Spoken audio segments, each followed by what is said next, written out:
Hello friends, welcome to my YouTube channel only chemistry.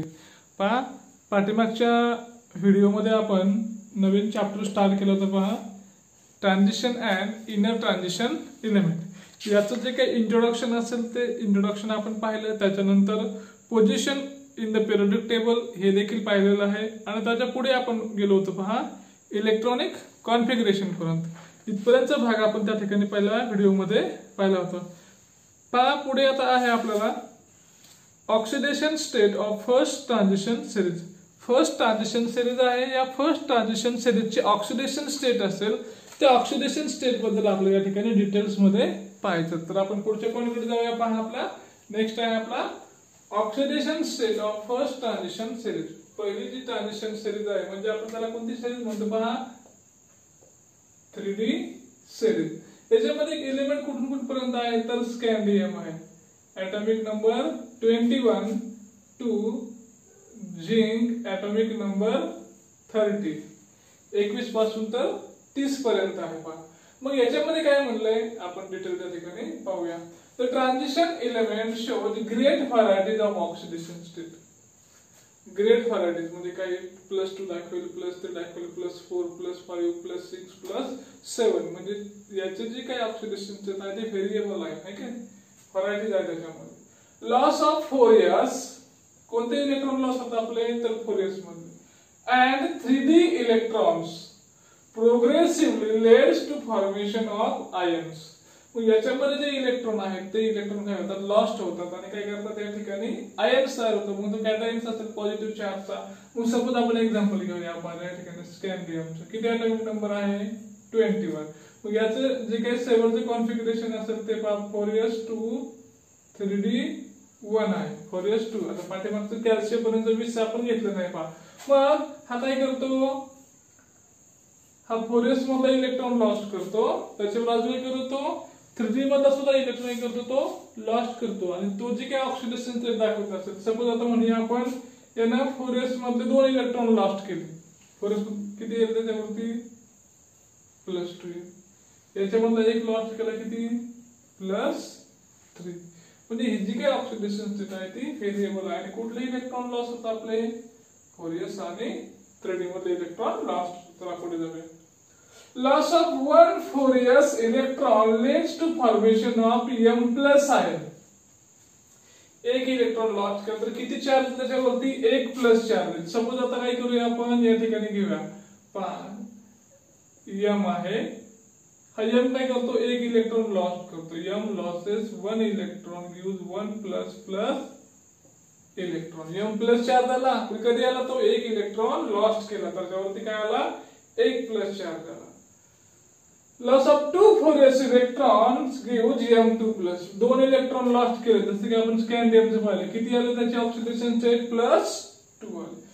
Find loss of unpaired 3d and 4s electron leads to M3 and M4+ ions. मग जेवढे electron loss unpaired आहे आपल्याकडे आहे की नाही, आपण जसं सिरीज मध्ये पुढे पुढे जाऊया. स्कॅन्डियम मध्ये 1 आहे, नंतर स्कॅन्डियमचा टिटॅनियम आहे, व्हॅनेडियम आहे, क्रोमियम आहे, मॅंगनीज आहे. याचे अनपेड इलेक्ट्रॉन काय होतात? वाढतात. आणि ते अनपेड इलेक्ट्रॉन तो लॉस्ट करतो. आणि काही त्याला किती चार्ज त्याच्यावरती? 3 लॉस्ट केलं तर M3+ येईल. नंतर M4+. M म्हणजे मेटल्स आहेत. आपले ऑल जे एलिमेंट्स आहेत ट्रान्झिशन सेलचे ते काय सगळे मेटल्स आहेत, म्हणून आपण M घेतो. As number of unpaired electron increases, oxidation state increases. म्हणजे जसे त्याचे अनपेड इलेक्ट्रॉन वाढत जातील है की नाही. स्कॅन्डियम पासून आपण झिंक पर्यंत गेलो तर सिरीजच्या मिडल पर्यंत जाऊपर्यंत म्हणजे D मध्ये 5 इलेक्ट्रॉन येईपर्यंत ते सगळे अनपेड असतात है की नाही. आपण प्रिन्सिपल पाहतो. पहा, हन्स रूल, मॅक्झिमम मल्टिप्लिसिटी. मग ते पाहत असताना अफू प्रिन्सिपल पाहतो आपण, बॉलिज एक्सक्लुझिव्ह प्रिन्सिपल पाहतो. हे जे रूल्स आहेत इलेक्ट्रॉन फिलअप करण्याचे, जेवढे अनपेड असतील तेवढे काय होते? त्याचे ऑक्सिडेशन स्टेट काय होते त्या ठिकाणी? इन्क्रीज होईल. म्हणजे पहिले इलेक्ट्रॉन भरताना आपण सिंगल भरतो, नंतर त्याचं काय होतं? पेअरिंग होतं है की नाही, डबलिंग होतं त्याचं.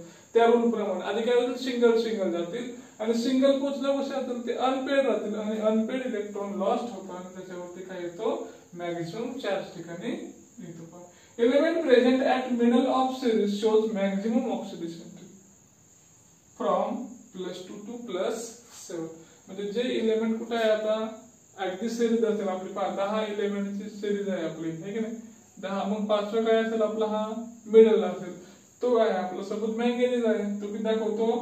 +2 पासून +7 पर्यंत दाखवतो. म्हणजे याचे कसं कॉन्फिगरेशन असेल या ठिकाणी मॅंगॅनीजचं? आता Mn घेतलं तर किती? 4s2 3d5. हे 2 लॉस केलं तर किती? +2. यातला एक लॉस केला अजून +3, अजून एक लॉस केला +4, अजून एक लॉस केला +5, +6, +7. म्हणजे +2 पासून +7 पर्यंत एवढे काय दाखवतो? ऑक्सिडेशन स्टेट या ठिकाणी दाखवतो. म्हणजे याचे काय ऑक्सिडेशन स्टेट असते ते काय होतात? वाढत जातात. कशा वाढतात? त्यानंतर नंबर ऑफ अनपेड इलेक्ट्रॉन त्या ठिकाणी वाढत गेले की काय होतं? त्याची जी काय ऑक्सिडेशन स्टेट असेल ती काय होते? वाढत जाते. आपण पाहूया ऑक्सिडेशन स्टेट कशा प्रकारे त्याची काय होते? वाढत जाते. जेवढे इलेक्ट्रॉन तुमच्याकडे अनपेड असतील तेवढं काय होतं? ते ऑक्सिडेशन स्टेट त्या ठिकाणी दाखवतो. आता स्कॅन्डियम पासून आपण कुठे जाऊया? डायरेक्ट झिंक पर्यंत जाऊया. पहा कशा प्रकारे त्याची ऑक्सिडेशन स्टेट आहे ती इनक्रीज होते. पहा पहिला एलिमेंट घेऊया आपण स्कॅन्डियम, त्याच्यानंतर titanium, palladium, chromium, manganese, Fe, CO, Ni, Cu आणि Zn कडे गेलो. याचा ॲटॉमिक नंबर आहे 21, 22, 23, 24, 25, 26, 27, 28, 29, 30. जैसे कि अपन पहले बात, सचिन तेंदुलकर वर्ल्ड क्रिकेट में फिर कोई नया कप जीतेगा. किंवा याला आपण असं पण लिहू शकतो पहा या ठिकाणी अगदी त्याचा ट्रिक आहे पहा लिहिण्याच्या. स्क्रटिव क्रमन फेकोनी कुजन. कॅडमियम साठी, टिटॅनियम साठी, व्हॅनेडियम साठी, परत क्रोमियम साठी, Mn मॅंगनीज साठी, Fe साठी, कोबाल्ट साठी CO, ठीक आहे नाही को, नी साठी Ni, कॉपरला Cu आणि झिंकला Zn. अशा प्रकारे सुद्धा लक्षात ठेवू शकतो. पण त्याचे वेगवेगळे ट्रिक आहे, तुम्हाला जे सोपे वाटतात त्याप्रमाणे ते काही करा, लक्षात ठेवा. आता पहा याचं कॉन्फिगरेशन कसं येईल आपल्याकडे?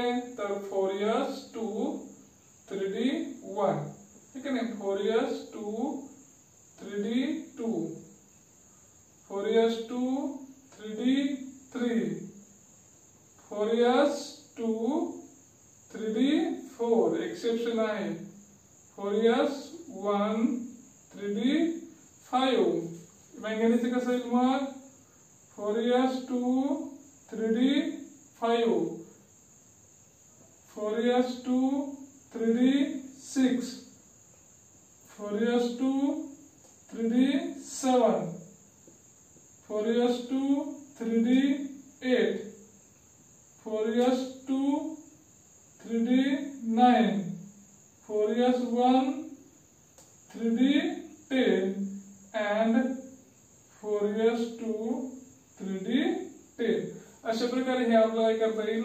लिहिता येईल. मग याचं जे काही ऑक्सिडेशन स्टेट आहे, त्याचे जे व्हेरिएबल ऑक्सिडेशन स्टेट आहे ते कशा प्रकारे येतात आपण करूया, पाहूया. काय करेल? हा 2 इलेक्ट्रॉन लॉस केले +2, 3 केले +3 कडे जाईल. असं त्या कुठपर्यंत जाणार आहे? तो डायरेक्ट शेवटपर्यंत जाणार आहे. शेवटपर्यंत जाताना काय होतं? तो इलेक्ट्रॉन त्या ठिकाणी लॉस्ट करत असतो. +2 +3 +2 +3 +4, 4 झाले तिकडे. +2 +3 +4 +5, त्याच्याकडे 6 आहेत पहा. +2 +3 +4 +5 +6 असतील. +2 +3 +4 +5 +6 +7 मॅंगनीजचं आपण पाहिलं. आता इथून खाली ज्यावेळेस जाऊ आपण त्यावेळेस काय होतं? इलेक्ट्रॉन आपले पेअर्ड मध्ये जातात. डीची कॅपॅसिटी किती आहे? 5 ची आहे, बरोबर. मग 5 इलेक्ट्रॉन भरले त्याच्यामध्ये की काय होणार? त्याचं पेअरिंग होणार आहे. मग पेअरिंग झालेले इलेक्ट्रॉन काही करत इझिली लॉस्ट करत नाही. मग कसं येईल पहा या ठिकाणी? +2 +3 +4 +5 +6. जर त्याच्याकडे इलेक्ट्रॉन जास्त असतील तर ते दोन कसे असतात ते पेअरिंग मध्ये असतील. त्याच्यानंतर पुढे जाऊया पहा कोणता आहे आपला आता कोबाल्ट आहे. कोबाल्ट कडे गेल्यानंतर कोबाल्ट काय दाखवलं आपल्याला पहा या ठिकाणी परत +2 +3 +4 +5 बाकी पेअरिंग मध्ये गेले. +2 +3 +4 +2 +3 बरोबर. आणि शेवटचा जो आहे आपला झिंक तो काय दाखवतो कॉपर +1 पण दाखवतो का आपल्याला या ठिकाणी काय दाखवतो तो इथे लॉस्ट करेल इथे +1 सुद्धा तो आपल्याला दाखवतो आणि हा दाखवतो +2 फक्त या ठिकाणी. अशा प्रकारे याचे काय आहे हे ऑक्सिडेशन स्टेट आहे पाहायचा. ऑक्सिडेशन स्टेट जे कशा आहेत व्हेरिएबल्स आहेत. अशा प्रकारे याच्या ऑक्सिडेशन स्टेट असतील ते ऑक्सिडेशन स्टेट आपण काय करू शकतो लक्षात ठेवू शकतो. पहा एक्सेप्शन आहे फक्त कॉपर काय करतो +1 या ठिकाणी दाखवतो पहा आपल्याला. ठीक आहे चला पुढच्या पॉइंट कडे जाऊया. पहा नेक्स्ट आहे आपला आता physical properties of a transition series. त्या ट्रान्झिशन सिरीजच्या ज्या काही फिजिकल प्रॉपर्टी असतील त्या फिजिकल प्रॉपर्टी काय आहेत आपण या ठिकाणी पाहतो. पहा all transition elements are metal. म्हणजे हे जे काही सगळे ट्रान्झिशन एलिमेंट आहेत ते काय सगळे आपले कसे आहे मेटल्स आहे मेटल्स आहेत. म्हणजे इकडे इलेक्ट्रॉन पॉझिटिव्ह कडून कुठे जातो आपण इलेक्ट्रॉन निगेटिव्ह कडे जातो थोडंफार त्याच्यामध्ये चेंज होतो.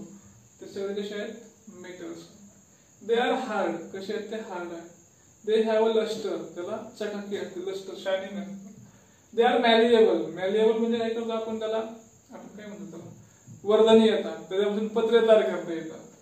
डक्टाईल त्याच्यापासून तार बनवता येते. And forms alloy with other metal. Alloy म्हणजे काय संमिश्र तयार करते दोन मेटलचं मिक्सचर सॉलिड सोल्युशन्स आहे. आपण जे काय अलॉय बनवतो आहे की नाही ते कशाचं असतं it is a mixture of two metal दोन मेटलचं ते मिक्सचर असतं. They are good conductor of heat and electricity. Metal मध्ये काय असतं इलेक्ट्रोपॉझिटिव्ह कॅटायन्स असतात आणि हे इलेक्ट्रोपॉझिटिव्ह कॅटायन्स काय झालेले असतात in the sea of embedded electron. त्याच्यामध्ये इलेक्ट्रॉन काय केलेले असतात त्याच्यामध्ये असतात आणि त्या इलेक्ट्रॉन्स काय करतात त्या ठिकाणी फ्लो करतात इलेक्ट्रिसिटी फ्लो करतात.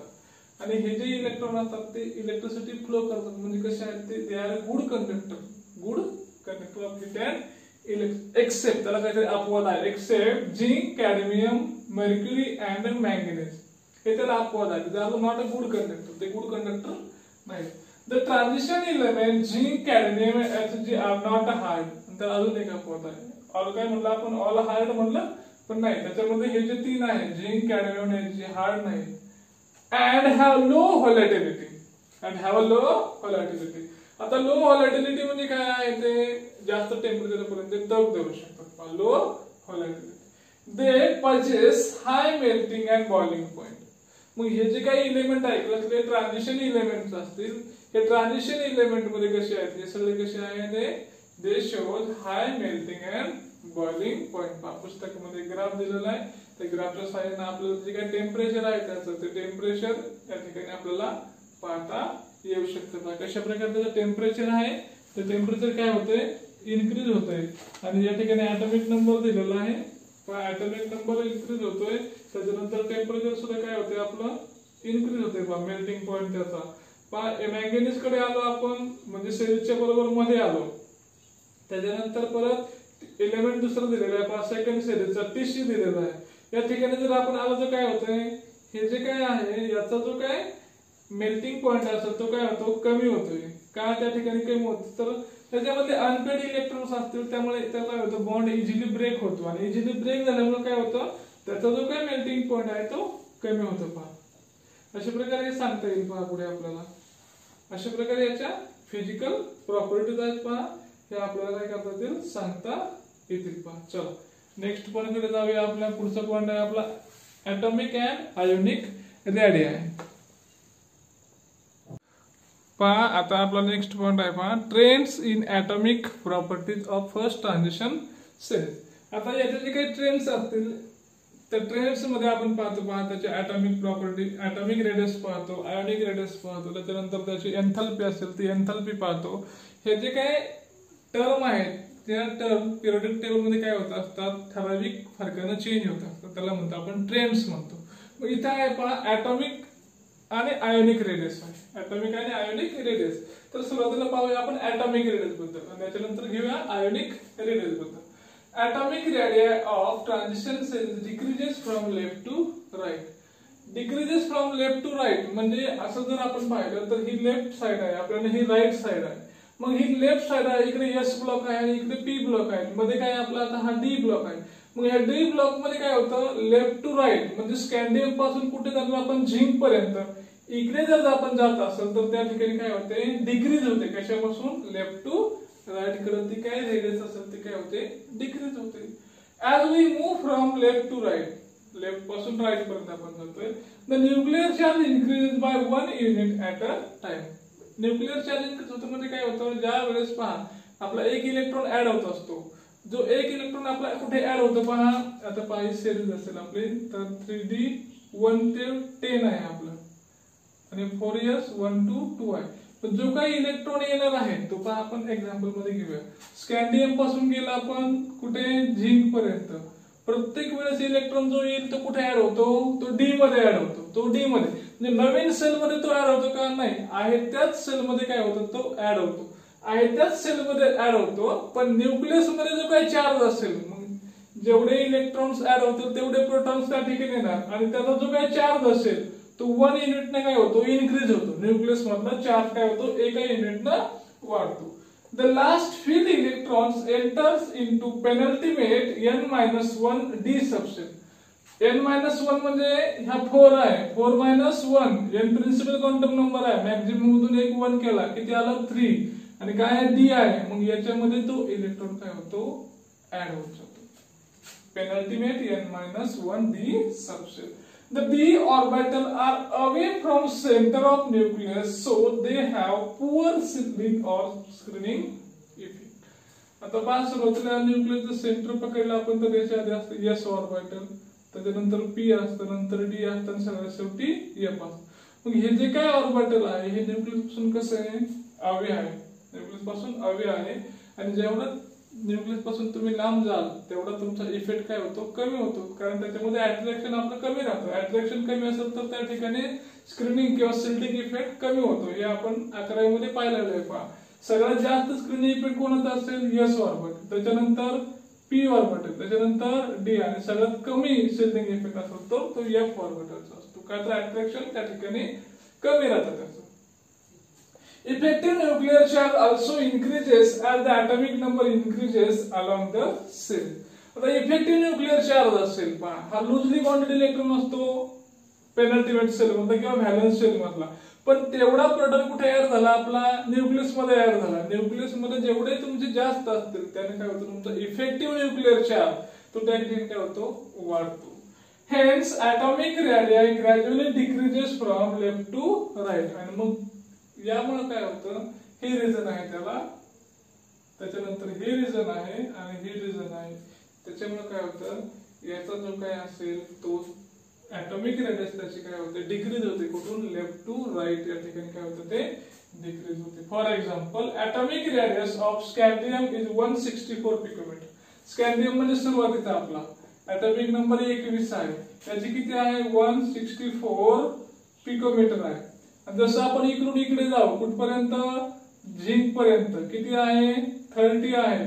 याची आहे 137 पिकोमीटर. म्हणजे इकडून तिकडे काय होत झाले, डिक्रीज होत गेले. लेफ्ट टू राईट काय झाले, हे डिक्रीज झाले. आणि हे डिक्रीज होण्याचे काय कारण असेल तर त्याचा 1 युनिटने काय होतो, ॲटॉमिक चार्ज वाढतो.